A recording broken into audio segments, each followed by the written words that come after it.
introduce myself. My name is Makita Fry. All right. My name is Enough. 2 Corinthians 5:17. My name is Value. Proverbs. Can you focus on me? Baby, can you focus on me?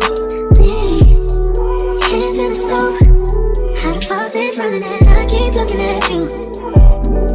Stuck on your phone, you're stuck in your zone. So what's up YouTube, it's your girl Dede and I'm here with another video. So in today's video, we're at a mental health awareness. Yeah, so stay tuned. Behavioral health group, which is down at the other table. And then you guys just somebody wanna come up and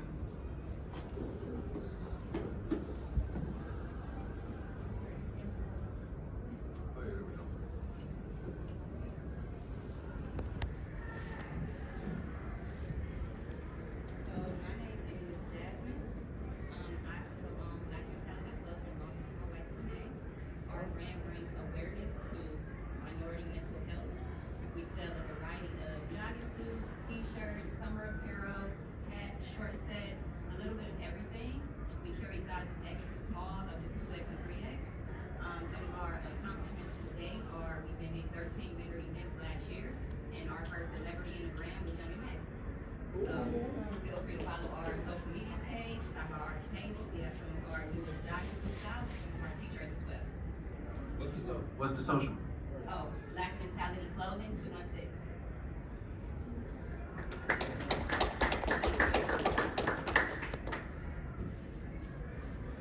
Hi everybody, my name is Daisy. I work for Minority Behavioral Health Group. I am one of the outreach specialists. We just offer counseling services for individuals, families, and children. We also provide prevention services that focus on emotional wellness. We offer school-based services for those in grade school. And then a unique initiative we have going on right now is called Waves, where we are doing events for postpartum women. They also meet weekly as well. But yeah, if you have any questions, come see me. Okay, so if y'all rock with something, let me see your snap real quick, right? We are cultural individuals, right? We don't clap like heathens, right? We snap at poetry events, yeah? So let me y'all snap again, let me y'all snap again. Okay, let me y'all say, ooh. Ooh. Let me say, okay. Okay. Oh, snap. Oh snap. All right, I see you, A. Alright, see you, Now, A. here's the thing. If y'all really like what y'all hear, y'all can subscribe to my YouTube channel, Avery Lamar Pope. Capitalize that M, or my grandma's gonna be mad at you. And make sure y'all subscribe because I got more videos to drop. I want to make sure I get those out, so I want to get to 150 subscribers before I drop my next 2 videos. Along with that, I'm a singer-songwriter. I have music out. Yes, it is my government. Capitalize that M, or my grandma's gonna be mad at you. And I'm gonna call you out on it as well. But outside of that, let's get cooking. Boom. Slow.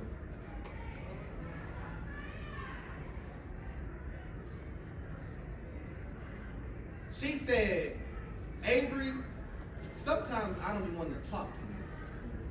I don't be in the mood to be playing. Another one said, not everything deserves a funny or smart remark, Avery. One said, Avery, you always got something to say back. See, recently, I've been getting told more frequently that I play too much, that I always got something smart to say, that my jokes and jests have become redundant at best. Like the last few months of my life have been Act 3, Scene 4 of Hamlet on repeat. And everyone in my life has been in many phases of Polonius in conversation with Queen Gertrude as he exclaimed that Hamlet's pranks have been too broad to bear with. Never mind the fact that Hamlet just lost his father. Never mind the fact that Hamlet's mother just married Hamlet's father's brother. Never mind the fact that Hamlet just found out from the ghost of his father that Hamlet's father's brother poisoned his father. Never mind the fact that the ghost of Hamlet's father now wants Hamlet to take revenge on Hamlet's father's brother. Never mind the fact that Hamlet has a family tree and now has Ryder Bruce. Never mind the fact that Hamlet might quite simply just be going through some things. And perhaps, I am too. Perhaps I laugh to keep from crying too. Perhaps the words but break my heart, for I must hold my tongue applies to me too. See, too many times have I been the butt of Cupid's sick joke. Too many times have I been the fool in Queen Fortune's court. Too many times have I been both the lesson that life needs to teach and the student that needs to learn it. See, I've learned that laughter is not always the best medicine. But it sure feels good when you're used to feeling bad all the time, and maybe that's healing enough. Maybe that's antibiotic enough. Maybe the side effects of disgruntled friends is worth that huge gasp at a breath's end. Maybe a bend over, a four-finger clutch rib met with disapproving glance is worth a huge breath of fresh air, because sometimes you just need a breath of fresh air. Sometimes the pollution of people-pleasing, the smog of sought approval, and the thick gray fog of hoping that somebody's great response matches the energy of your blue send-off is just too much. And what you need is a breath of fresh air. Sometimes you feel like your life has been one long Ophelia-esque plummet to rock bottom, and the olden day Catholicism practicing society has no care in hearing of your drowning, so they cover it up with a story when all you need is a breath of fresh air. And when you need a breath of fresh air, you don't care how loud your inhales and exhales are in the ear of someone who's been breathing well their entire life. You just want to let your chest rise and fall without having to worry about taking up too much space. Maybe you've just been down so much that being up offends others. Come on. Maybe I have that within which passes show. And these pranks that have been too broad for you to bear with are really but the trappings and the suits of woe in layman's terms. Maybe there's a meaning behind this maddening madness. And perhaps I choose to mask my pain with joy. And I've spent too much time not tending to my own needs to worry about whether or not my joke was taken the wrong way.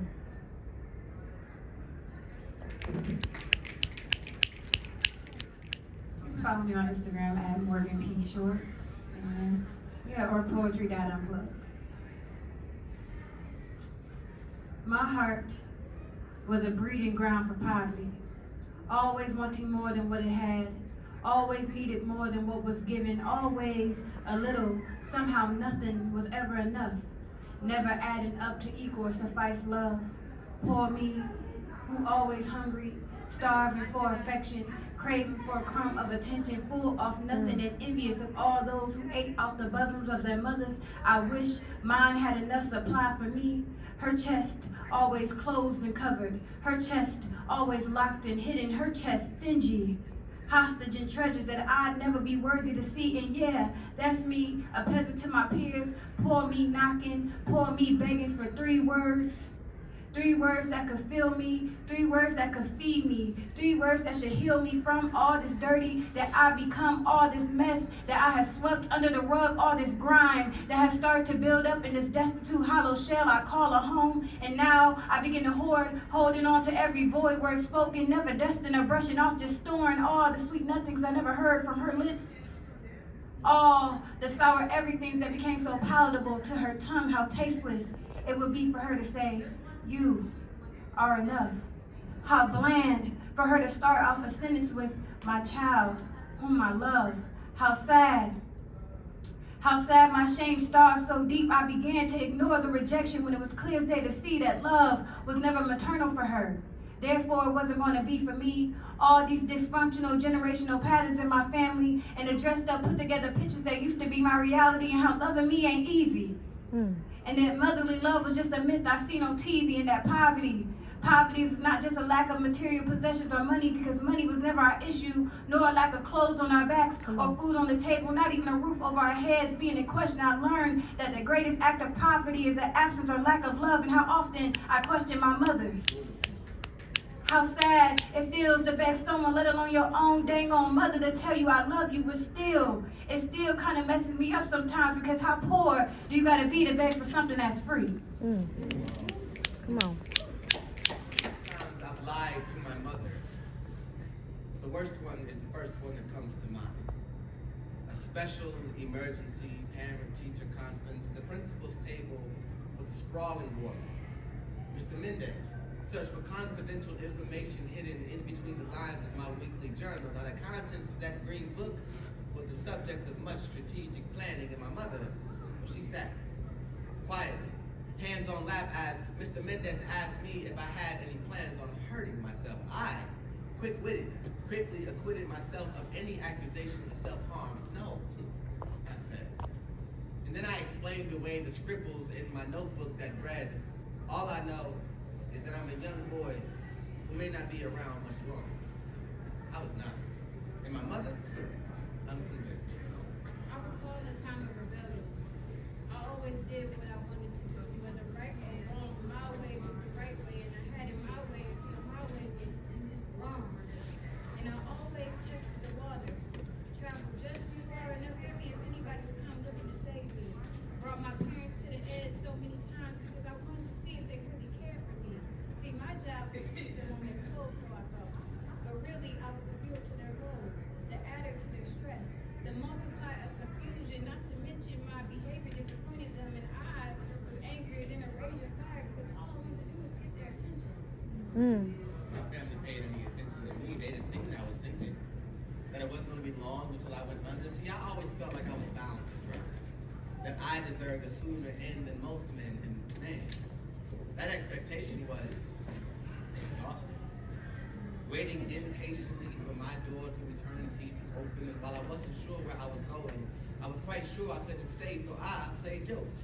Texted final notes to friends to see if they'd care when it was time for me to leave, and they said I played that bitch. And it wasn't funny. But their anger toward me was a positive thing because it meant that they felt a way toward me. And that feeling, them feeling, was a good thing. Wasn't good enough to stop my plans though. Now I knew I didn't need a will because I knew I was too young to generate any wealth for my offspring. I also knew I'd leave too young to ever have an offspring. See, I knew that I was never going to leave a legacy.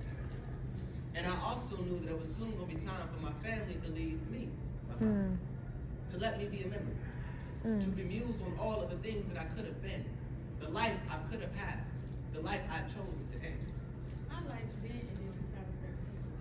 See, my dad was in prison, my parents were divorcing, and my mom, she's always stressed, just trying to figure it out. And we were in a new city with new people and new circumstances, and I'm just here, missing my dad and not adjusting to all the changes that have been made and not living up to all that's been expected of me.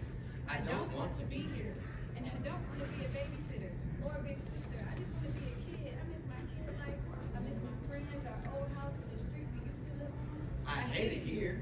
So now I gotta find someone to blame. So I blame my mom because she's the parent and she's the one that's supposed to fix this, but she doesn't. So I won't listen to anything she has to say. Matter of fact, I'm gonna keep all of my feelings to myself because I think I'm better off that way. What I'm trying to say is that I wasn't okay. But I told myself I had to. Mom was sick, dad was busy, and my siblings, well, let's just say they didn't really feel much like that. Nobody had time to look after me, so it felt like all I had was me. But if I knew then what I know now, I feel like I think and behave a lot different.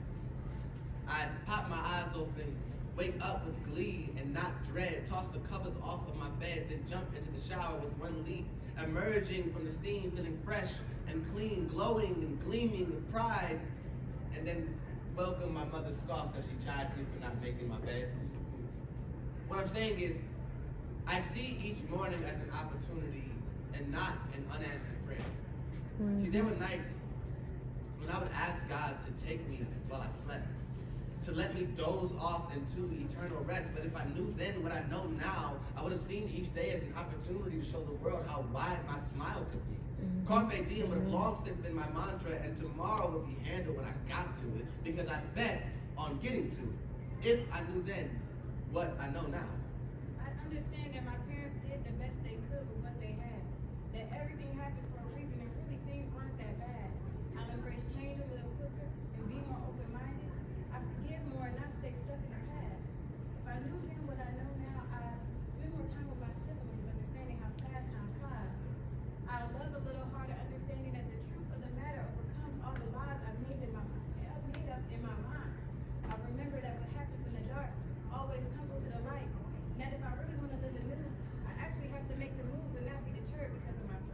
light would shine bright like a diamond in a coal mine. A dazzling example of what could happen if you just look after yourself. See, as I think back, there was plenty of help afforded to me if I had just asked the right people. Trained professionals who want desperately to help but can't if they aren't requested. See, if I knew then what I know now, I would have taken the steps necessary to get to those that want to help me break through that hard, rocky exterior in order to find the jewel that could help me start over. In order to find that hope shining through the coals of my past. I understand that I can't change my past, nor the events that took place, but there are a few things I can get a hold of. One being my present day. I can be grateful for yet another chance, knowing that I'm still here and I'm still finding my way. Two, the best way to predict your future is to create it. So I won't dwell on what happened or stay stuck on what did it, but I'll press forward, knowing that there is a life waiting for me to live it. See, what I know now is that if I'm reaching, grasping, looking for hope, I can find it through a text message. See, if I knew then what I know now, 9-year-old me would have been freed from the chains of pain. If I knew then what I know now, teenage me will understand that the bad days gave me experience. No pain, no gain. If I knew then what I know now, I would have typed 741, 741 quicker than scribbling foreboding messages in my weekly journal. If I knew then what I know now, I understand that.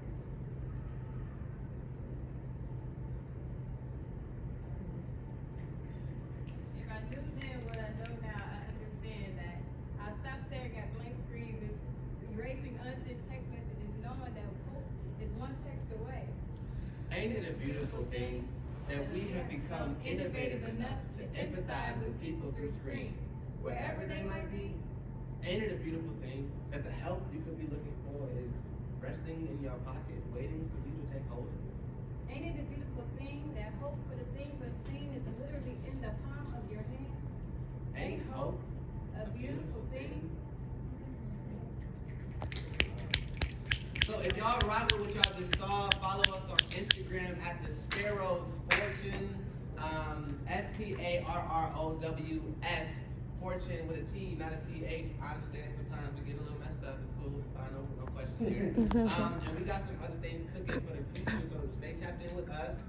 Hit us up on the socials. That's Morgan P. Shorts and Avery Lamar Pope Official on Instagram and TikTok. So my art business is called Y Vision, YVZN, and it's basically just portraying my vision into a visual art style, which is acrylic paint. That's what the medium that I specialize in. So yeah, if you guys get a chance, come check me out. Follow me on my socials and everything. And I appreciate being here and having the opportunity to display my artwork. Oh, it's YSIAN, but come talk to me and we can connect. Oh, yeah. Yo, got Gucci. That's where all my poetry is at. I got 3 poems on there: Change, To Paint a Man, and The Hurtful Truth, all spreading into love and prosperity. Thank you, I'm here. I hate the way he smiled. I know deep down he is scared. He heats me up like a flame, knowing I have myself to blame for this pain that drives me insane. Night after night, constantly praying, trying to keep my mind sane. See, it's hard because as a man, I'm put inside the spotlight and I have to withstand all this pain, or I'm seen as soft. I'm emotionally scarred. I've heard it from inside out and thirst for happiness. I am tired of this drought. I hate that after debates and protests against hate, then let the vent and meditate to myself, and circle hold hands with myself saying kumbaya. Wrapping my trust in Allah to seek peace, mercy, and blessings. So you don't know what I go through. This is a different type of pain. This pain comes unexpectedly, so no one's expecting me to inflict pain upon myself. Meanwhile, I'm drowning in a puddle of my own tears, soaked in pity, fueled by the depths of my pain, lost in the range. No matter how much you apologize, it don't change that I went through the stage of hell. Leaving a trail of my tears walk down memory lane. Leaving a stain on my brain that professionals call traumatization. Without his liberation, set me free from the imprisonment of my own thoughts. No, I said I need liberation. The liberation that defines my equal rights to be able to shed a tear with no fear. No fear of my masculinity being put in jeopardy because I put my emotional priority in front of what society wants out of me. This is my pain. You can't tell me to walk it off. What happens if pain stretches beyond the path you want me to walk? Then you want me to talk. Right. So when I'm out, I become the next Kanye. Talks turn into whispers about how to be put inside a mental facility. Right. All this from expressing what bothers me. All this from expressing what bothers me. All this from expressing what bothers me. All this from expressing what bothers me. Now isn't that moronic? You mad at me off of me being me, a man, and some of you still won't understand. male or female. Some men are really boys out here trapped inside the body of a man Come on. in search for growth. This poem right here separates the boys from the man, the monsters, the beasts, the kings from the pawns and the real from the fake, those who would dare take a break. This is the pain of man.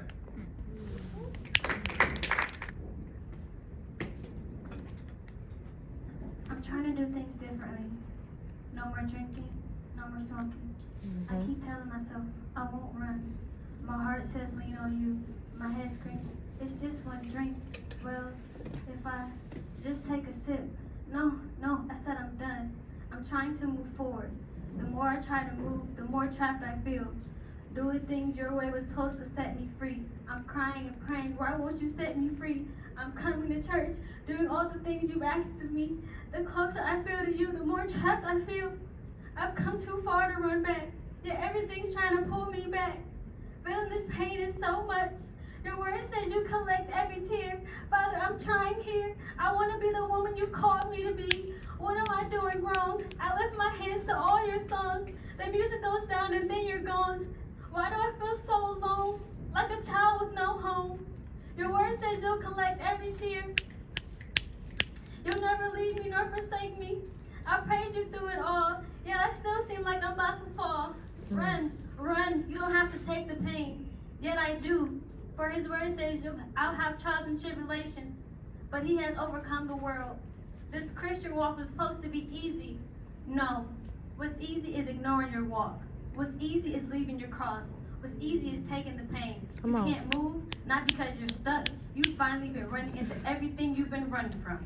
What's up? It's nice to meet you. My name is childhood trauma. My name is molestation. My name is insecurity. My name is you'll never be good enough. My name is no one will ever love you. My name is your body is all you have to offer. My name is rape. My name is suicide. My name is depression. My name is isolation. My name is bondage. Are you going to tell me yours or take the easy way out? Either way, there's nowhere to hide. You can only numb the pain for so long. It's a long way up from rock bottom, but your word says neither height nor depth, nor any created thing shall be able to separate us from the love of God, which is in Jesus Christ our Lord. Amen. Let all the other names fade away. Let all the other names fade away until there's only you. Let all the other names fade away. Jesus, take your place. Jesus, take your place. Thank you God for pulling me through. Allow me to reintroduce myself. My name is Makita Fry. All right. My name is Enough. 2 Corinthians 5:17. My name is Value. Proverbs 3:15. My name is Chainbreaker. Ezekiel 36:26. And my name is Restoration. Job 33:26. My name is Worthy. Ephesians 4:1. My name is Righteousness and Truth. Ephesians 5:8-9. My name is Unashamed. Philippians 1:19-25. My name is fearfully and wonderfully made. Psalms 139:14. My name is life. Psalms 118:17. My name is community. Psalms 48:4. My name is freedom. John 8:36. And as for that drink, I'll have it. 1 Corinthians 10:4. The drink that fills me up. The drink that brings me eternal joy. The drink that helps me through the pain. The drink from the well that never runs dry. Amen. Pumped really hard, so I'm kind of excited. I want to hear more and I sing, but we're gonna sing anyway. Okay. Yep. And our name is Rose Gold. You can follow us at Rose Gold Sings. So we're gonna sing Can You Stand the Rain?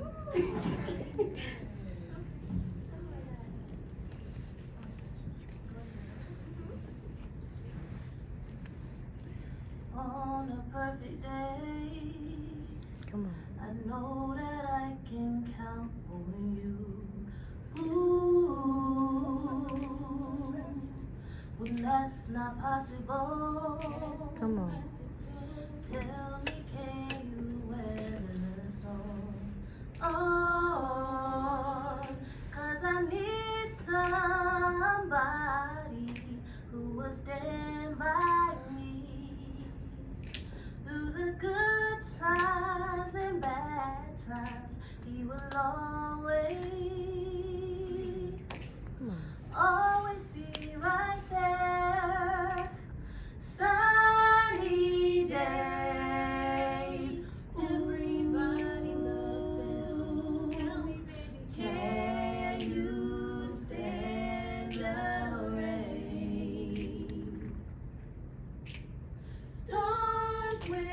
come. This we know for sure. Can you stand up? Can you stand it? Ooh.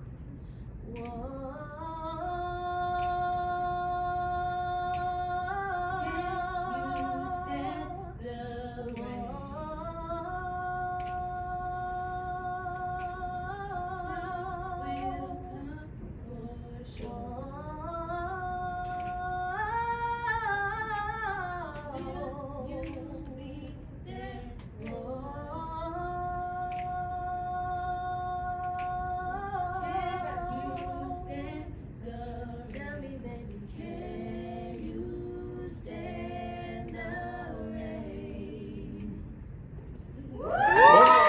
Leah the Poet, Liyaah, the Poet, 2 underscores.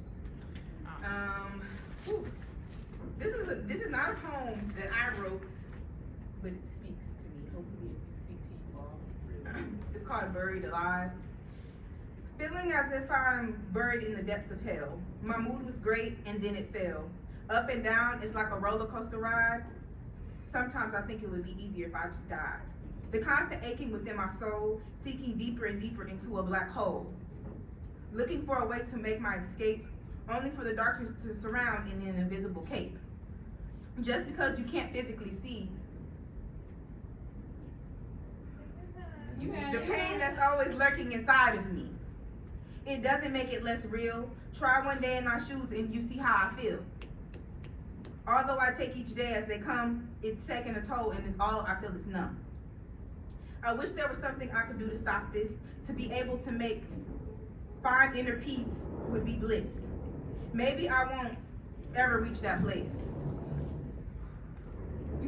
Of being able to let go and just embrace. These are my thoughts whilst I'm taking a drive, that maybe there's no way out and I'm buried alive.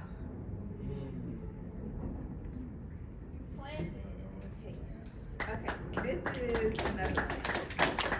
This is what I wrote. Thank you, Rachel. Yes. What makes you different from me? We're all people, can't you see? We both bleed red, but only you see a color. Judging me because my pigment may be lighter or darker than others. Your hair is blonde and your eyes may be blue. My skin is brown and my eyes are too. You are a person and so am I.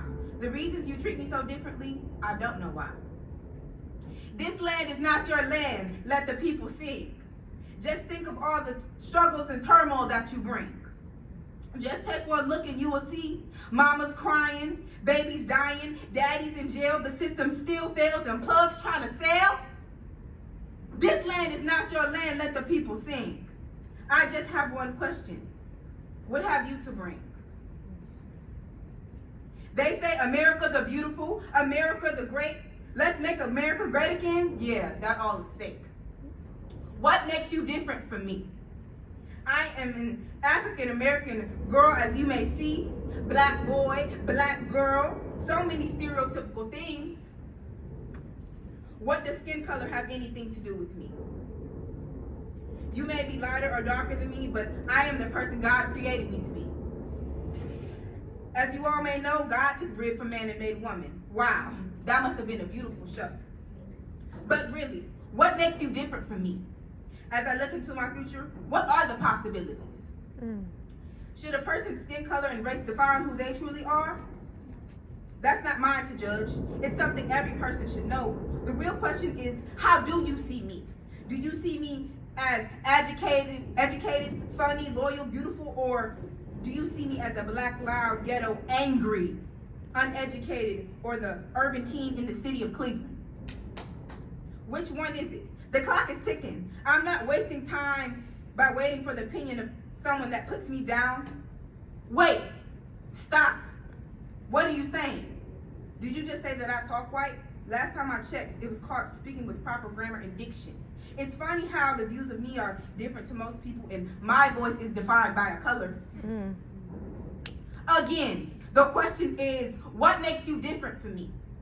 Is it the fact that when you apply for a job, your name isn't looked over? Or is it the fact that when you cut me off in traffic, you can call me an N-word? Really, when is going to stop? Is it the fact that I get into my Uber ride and you turn rap music on, or is it the fact that when you can get away with murder? No pun intended. Just killing innocent kids on the street? That's just not right. I'm not saying that blacks don't do this too, but everybody's running around saying hands up, don't shoot. But really, what makes you different from me? Telling a student their score was higher than mine because they were Mexican? Should my culture define who I am mentally, emotionally, intellectually, and spiritually? Why discriminate against a child when the only thing you have to look up to is you? Wishing they could live in your world big and blue? The future is in their eyes and the power that you hold. Just living in a world just living in the world to make it, that's getting pretty old. Black people wish we had a country like Wakanda, but instead you hear of the genocide in Rwanda. When you look at me, what do you really see? Rewind. Black people, what? Say that one more time. Black people wish we lived in a country like Wakanda, but instead we hear of the genocide in Rwanda. When you look at me, what do you really see? Just a black girl running free? But really, what makes you different from me? And glance at every person trying to figure out how they enjoy this life that increases anxiety to overcapacity. The thing about my anxiety is it doesn't stop until I'm unconscious, until breathing normal is no longer normal, until this world becomes a bigger problem than it already is. And my heart feels like it's going to burst out of my chest screaming, run before she puts you back in. The thing about my anxiety is when it starts, I sweat. Yes, it's gross, I know, but my anxiety doesn't care that I go through 3 or 4 shirts a day and that I hope no one sees the stains that my heart makes under my sleeves. When I think about relationships, my anxiety tells it to go away because you cannot handle them. You will never understand what it's like to see someone hoping they will see you even through your overthinking and sweaty t-shirts. You want me to give in. You want me to tell you that I want us to be together, except together is forever, and forever only lasts as long as our breathing is consistent. Except my breathing is not consistent. It's a skipping rock upon the ocean of tears. My breathing bears the unthinkable, the overthinkable. My breathing takes all the hope that I hope to have and tossed it into the river of unconsciousness and daydreams. The thing about my anxiety is, it is the control button to my heart. The keys have already been pushed and slaughtered from the start. You will never see what it's like to live in a mind full of thoughts that you can't run away from. So you start thinking about them more and more and more until finally your breathing is not normal and you're 5 shirts in and the game has just begun. I cannot tell you what it's like to run across the field open-hearted because my heart is repeatedly so shut so it will not spew feelings that will eventually overflow the mind and cut off all circulation in your fingertips. The thing about my anxiety is, it has already won and I'm just living in a body that pulled the trigger of a loaded gun. Don't tell me I overthink too much because you will never know what it is like to live with a mind that only traps your thoughts in order to use that control button to handle your anxiety and focus on your daydreams so they too cannot throw you into the river of unconsciousness. And put bricks on your heart so you won't sink to the bottom of the ocean of tears. Do not tell me I overthink too much, because you'll never understand what it's like to sail on a ship with passengers that cause your anxiety to cast you into a spell until you wake up in a hospital bed thinking, how in the hell did I get here and why is no one here with me?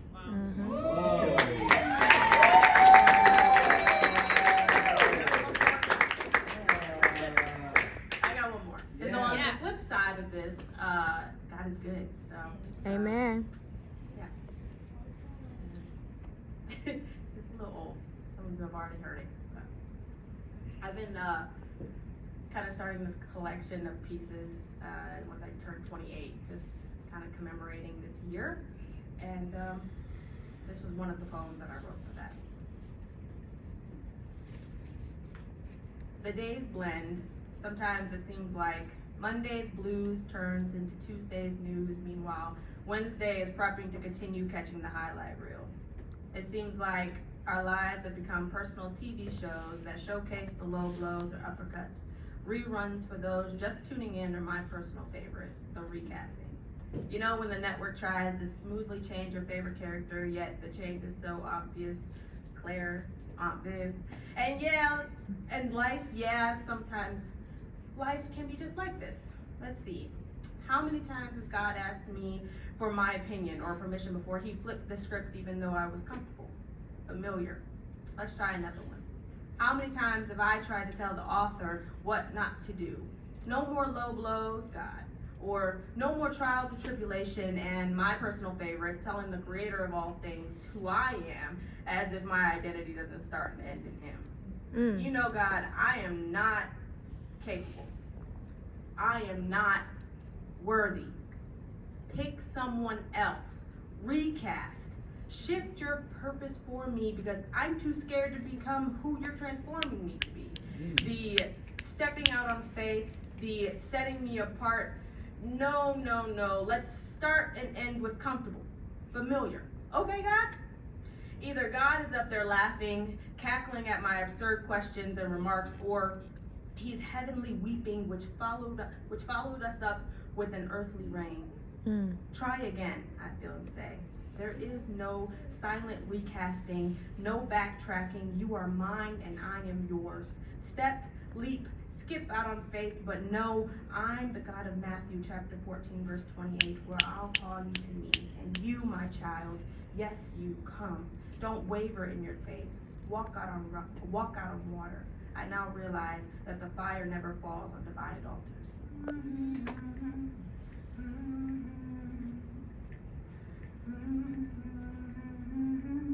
We ran to the dark on a morning with that familiar feeling of being so low, like the world is closing in.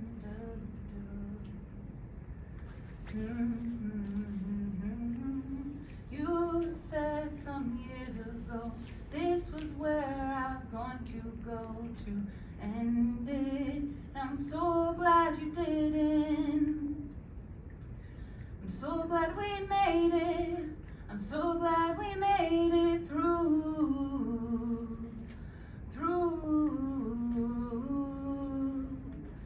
Giving up would have been easy. Had the note and the plan was ready.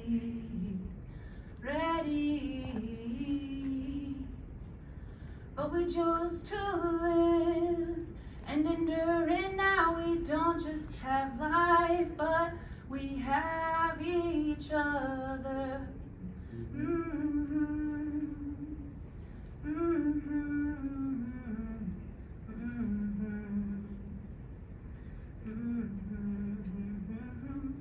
For me it was when I was 12.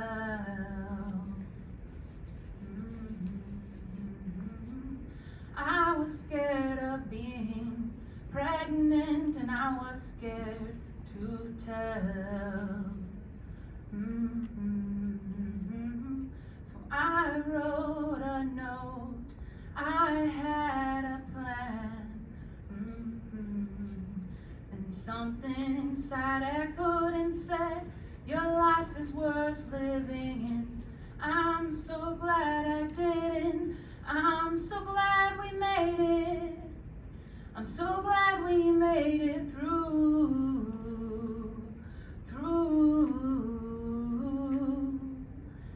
Giving up would have been easy. Had the note and the plan was ready. But we chose to live and endure, and now we don't just have life, we have each other.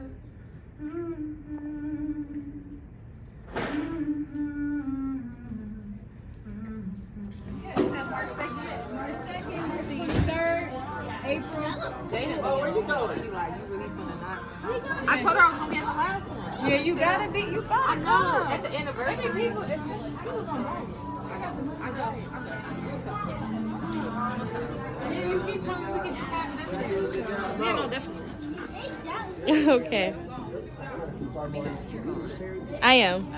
So I am Black Mentality Clothing. We just have Black Mentality Clothing 216. That's our Instagram. Our website is www.blackmentalityclothing.com. Check us out. Check them out. Young MA, shop with them. Yeah, she had on this one. Yep. Yep, Young May had on this one, so when you go on the page, she pinned to the top. Let's get it. Text line, so if you know anyone that needs mental health support or needs to talk to an interventionist counselor, or you direct them to this text 4HOPE 741-741. Thank you guys so much. Life Mentality Clothing. Yeah. Appreciate it. Sean back there. Make sure y'all have them. And I hope you have any questions.